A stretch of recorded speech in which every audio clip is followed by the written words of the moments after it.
కొన్ని బ్లౌజెస్ చూస్తే మనం ఎందుకు ఇలా వేసుకోకూడదు అనిపిస్తుందండి. అందులో ఇదొక బ్లౌజు. నిజంగా అసలు ఈ బ్లౌజు ఎంత బాగుందంటే, అయ్యో నా పెళ్లి టైంలో నాకెందుకు ఇంత అవగాహన లేదు, నేను ఎందుకు ఇలా చేయించుకోలేదు అనే చిన్న ఫీలింగ్ వస్తుంది. సో నిజంగా చూసారా మీరు, బ్యాక్ వచ్చేసి చాలా అంటే ఇది maroon colour and red colour and gold colour sari combination అండి. సో ఇదే కాంబినేషన్లో మనకి సేమ్ వర్కే వచ్చింది. సో అందుకనే మనం రెడ్ బ్లౌజ్ పైన మనం గోల్డ్ కలర్ వర్క్ చేయించాము. సో కట్ బీడ్స్తోని, అలాగే జెరీస్, మీకు అక్కడ లోటస్ చూసినట్టయితే లోటస్ పూర్తిగా కూడాను మనకి గోల్డ్ బీడ్స్తో మీకు రన్నింగ్ బార్డర్ అనేది ఇవ్వడం జరిగింది.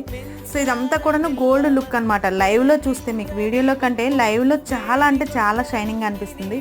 సో హైలైట్ ఏంటి అంటే ఇందులో హ్యాండ్ అండి. నిజంగా హ్యాండ్ అనేది ఎంత బాగుంది అంటే అసలు పెళ్లి కూతురు ఫేస్ పైన కంటే మగ్గం వర్క్ బ్లౌజ్ పైన ఎక్కువ మంది కళ్ళు పడతాయి, అంత అందంగా ఉంది. సో ఇలాంటివి మీకు కూడా కావాలంటే తప్పకుండా మన ఛానల్ని సబ్స్క్రైబ్ చేసుకోండి.